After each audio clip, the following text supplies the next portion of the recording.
مرنے کے بعد کرامن کاتبین کدھر جاتے ہیں؟ حضرت انس رضی اللہ تعالیٰ عنہ بیان کرتے ہیں، رسول اللہ صلی اللہ علیہ وآلہ وسلم نے فرمایا، اللہ اپنے بندہ مومن کے ساتھ 2 فرشتے مقرر کر دیتا ہے جو اس کے عمل کو لکھتے رہتے ہیں۔ جب وہ بندہ فوت ہو جاتا ہے تو جو فرشتے اس کے عمل کو لکھتے تھے وہ اللہ تعالیٰ سے عرض کرتے ہیں، بسم اللہ الرحمن الرحیم، السلام علیکم ورحمۃ اللہ وبرکاتہ۔ محترم ناظرین، امید کرتی ہوں آپ جہاں بھی ہوں گے خوش ہوں گے، خیر و عافیت سے ہوں گے۔ غار سور میں جنت کا پانی۔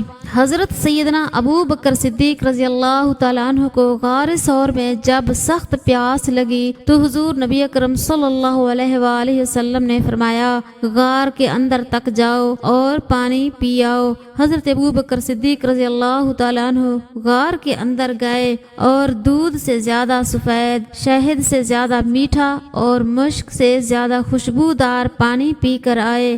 آپ صلی اللہ علیہ وآلہ وسلم نے فرمایا، اے ابو بکر، کیا تمہیں بشارت نہ دوں؟ ابو بکر صدیق رضی اللہ تعالیٰ عنہ نے عرض کی، یا رسول اللہ صلی اللہ علیہ وآلہ وسلم، کیوں نہیں؟ فرمایا، اللہ تعالیٰ نے جتنی نہروں کے نگران فرشتے سے فرمایا کہ جنت الفردوس سے لے کر غار سور تک نہر بنا دو تاکہ ابو بکر سیراب ہو جائے۔ میں نے عرض کیا، کیا اللہ کے ہاں میری اتنی قدر و منزلت ہے؟ آپ صلی اللہ علیہ وآلہ وسلم نے فرمایا، ہاں اس سے بھی زیادہ ہے، اور مجھے قسم ہے اس خدا کی، تم سے بغض و حسد رکھنے والا جنت میں نہ جائے گا، خواہ وہ 70 انبیاء کے اعمال صالحہ کا حامل کیوں نہ ہو۔ صحابہ کیسا سوچتے تھے؟ حضرت سہیل بن سعد رضی اللہ تعالیٰ عنہ سے روایت ہے کہ ایک عورت ایک کپڑا لے کر بارگاہ رسالت مآب صلی اللہ علیہ وآلہ وسلم میں حاضر ہوئی اور عرض کیا، یا رسول اللہ صلی اللہ علیہ وآلہ وسلم، یہ میں نے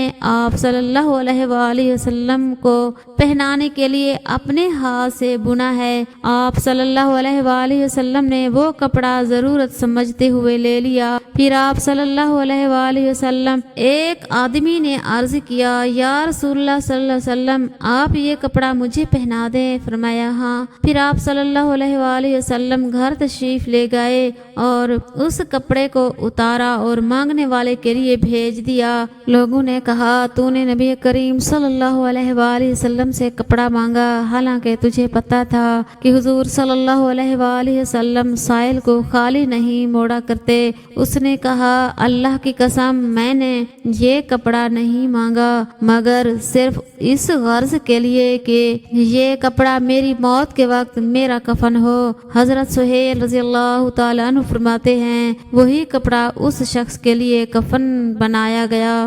جابر بن عبداللہ انصاری رضی اللہ تعالیٰ عنہ سے روایت ہے، میں نے رسول اللہ صلی اللہ علیہ وآلہ وسلم کو ان کے وصال سے 3 روز پہلے کہتے سنا، تم میں سے کوئی شخص دنیا سے اس حالت میں رخصت نہ ہو مگر یہ کہ وہ اپنے رب سے حسن ظن رکھتا ہو۔ حدیث قدسی میں بیان ہوا ہے، اللہ تعالیٰ فرماتا ہے، میں اپنے بندے کے ساتھ ویسا ہی معاملہ کرتا ہوں جیسا وہ مجھ سے گمان رکھتا ہے، میں اس کے ساتھ ہوتا ہوں جب وہ مجھے یاد کرتا ہے، اگر وہ مجھے خلوت میں یاد کرے تو میں اسے خلوت میں یاد کرتا ہوں، جلوت میں کرے تو میں اسے بہتر مجلس میں اس کا ذکر کرتا ہوں، وہ میری جانب 1 بالش آگے بڑھے تو میں 1 گز بڑھتا ہوں، وہ میرے پاس چل کر آئے تو میں دوڑ کر اس کی جانب جاتا ہوں، یعنی میری رحمت دوڑ کر جاتی ہے۔ ابلیس کا سب سے پسندیدہ کام۔ رسول اکرم صلی اللہ علیہ وآلہ وسلم نے فرمایا، ابلیس کا تخت پانی پر ہے، وہاں سے وہ اپنے لشکر روانہ کرتا ہے۔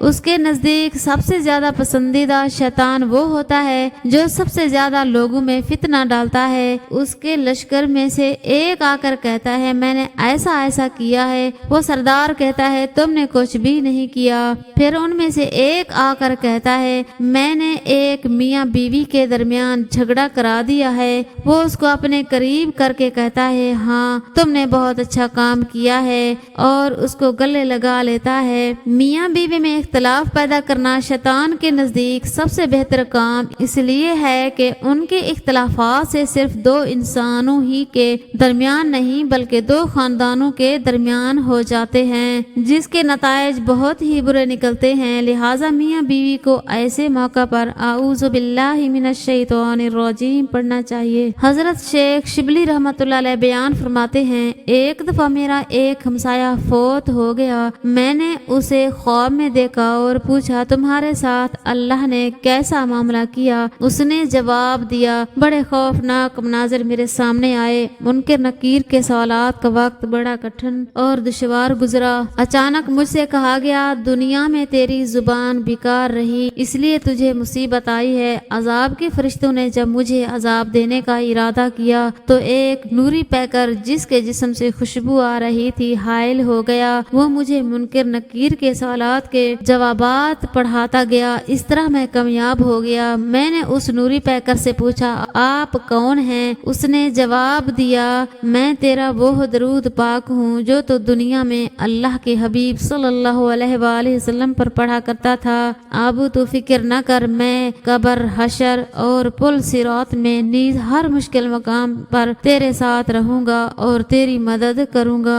جنت کے 100 درجے۔ رسول اللہ صلی اللہ علیہ وآلہ وسلم نے فرمایا جو شخص اللہ اور اس کے رسول پر ایمان لائے اور نماز قائم کرے اور رمضان کے روزے رکھے تو اللہ تعالیٰ پر حق ہے کہ وہ جنت میں داخل کرے گا، خواہ اللہ کے راستے میں وہ جہاد کرے یا اسی جگہ پڑا رہے جہاں پیدا ہوا تھا۔ صحابہ نے عرض کیا یا رسول اللہ صلی اللہ علیہ وآلہ وسلم، کیا ہم لوگوں کو اس کی بشارت نہ دے دیں؟ آپ صلی اللہ علیہ وآلہ وسلم نے فرمایا جنت میں 100 درجے ہیں جو اللہ تعالیٰ نے اپنے راستے میں جہاد کرنے والوں کے لیے تیار کیے ہیں۔ ان کے 2 درجوں میں اتنا فاصلہ ہے جتنا آسمان اور زمین میں ہے، اس لیے جب اللہ تعالیٰ سے مانگنا ہو تو جنت الفردوس مانگو، کیونکہ وہ جنت کا سب سے درمیانی حصہ اور جنت کے سب سے بلند درجے پر ہے۔ حضرت انس رضی اللہ تعالیٰ عنہ بیان کرتے ہیں رسول اللہ صلی اللہ علیہ وآلہ وسلم نے فرمایا اللہ اپنے بندہ مومن کے ساتھ 2 فرشتے مقرر کر دیتا ہے جو اس کے عمل کو لکھتے رہتے ہیں۔ جب وہ فوت ہو جاتا ہے تو جو فرشتے اس کے عمل لکھتے تھے